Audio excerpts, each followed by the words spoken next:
başınızdan alacak. Buzları qırmaq ifadəsi buzdan daha çox insanlarla bağlıdır.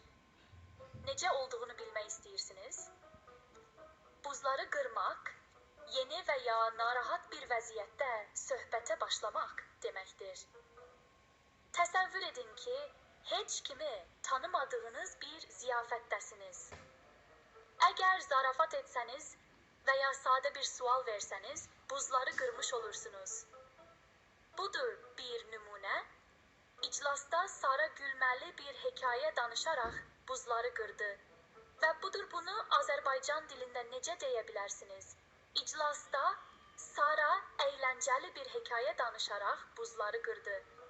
Beləliklə, növbəti dəfə yeni biri ilə görüşəndə sadəcə buzları qırın.